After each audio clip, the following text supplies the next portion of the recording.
Alright, welcome to the channel. Just wanted to give my take on the fight this weekend. Devin Haney versus Vasily Lomachenko.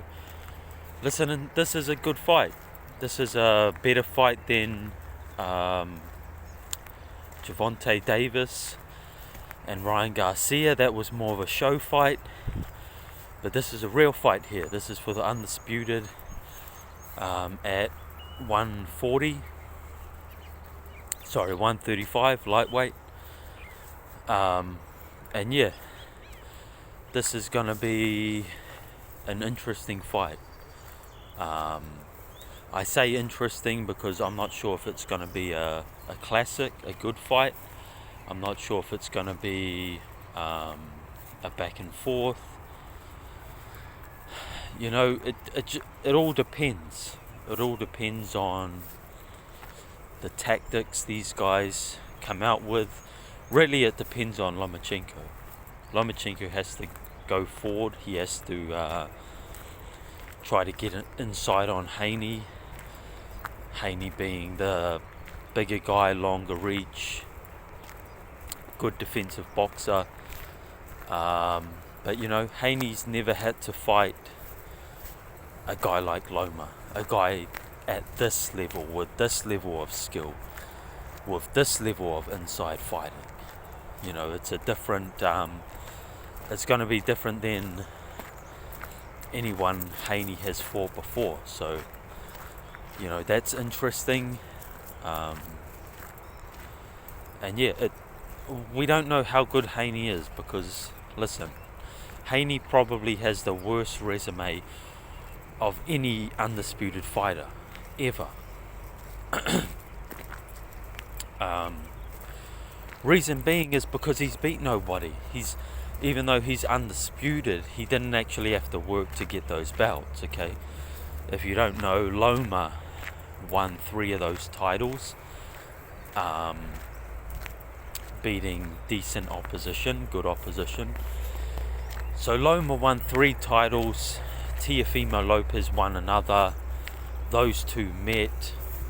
Apparently, Lomachenko had a shoulder injury, started very, very slow in that fight, lost the decision to Teofimo, and then Teofimo goes ahead and has his problems out of the ring, which turned into problems in the ring. He had absolutely no game plan when he fought his mandatory challenger, George Kambosos. Kambosos Kambosos is a good fighter, but he's average. You know, he's very, very basic. No way he should have beat Teofimo, but again, Teo had his problems, had no game plan at all, and got upset in that fight. Then Devin Haney comes into the picture and beats Kambosos, who is this, like I say, very basic, average fighter. So, you know, what I'm saying there is Haney, all he had to do to win these titles is beat Kambosos, who's a very average fighter. You know, and that's the level of opposition that Haney's been in with, is Kambosos, Linares, and I guess Joseph Diaz would be up there as well. But these guys, you know, they're decent, they're okay, but they're not good fighters, they're not greats.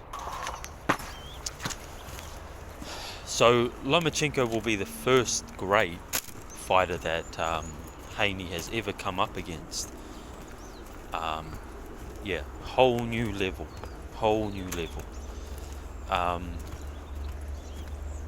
I do rate Haney. You know, he's got a good jab, he's got a good 1-2. But Loma, I like Loma's movement, his head movement.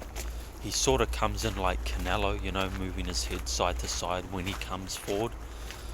And I can see him slipping Haney's jab and getting inside. Now, obviously Haney is going to go try to tie him up. This fight, unfortunately, could come down to how the reffing is.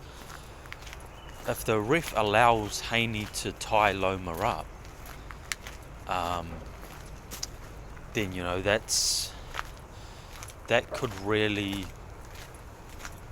favour Haney, you know. If he's able to just tie Loma up and slow the fight down, not allow Loma to really get momentum going, then the fight's going to favour Haney. If the referee does his job and breaks them up, because, you know, holding, grappling is not part of boxing. You know, great fighters have used grappling skills and you know, have held opponents and all that. It is part of boxing to a certain degree, but if a guy's doing it all fight, the ref has to get in there and stop it. He's meant to stop it right away, to try to stop that guy getting into a pattern of holding. But yeah, I'm gonna go with Lomachenko just because I think that he can evade Haney's jab. That's the key, really. If Haney's landing his jab, he probably wins the fight. If he's not landing the jab, if Lomachenko's slipping the jab, then I favour Loma. I think it all comes down to that, and I do think Loma will be able to slip the jab and get inside, and that's the way I see the fight playing out. I'm gonna go late stoppage for Loma, round 9 to 12, just because I think if he does get inside and start hitting Haney, you know, Haney's been wobbled before. Lomachenko brings the pressure late. He really, you know, every fight pretty much he steps it up from the halfway point onwards. So if he's getting past Haney's jab and getting to him, I see him stopping Haney late, and that's the way that's the way I see it. Right, take it easy.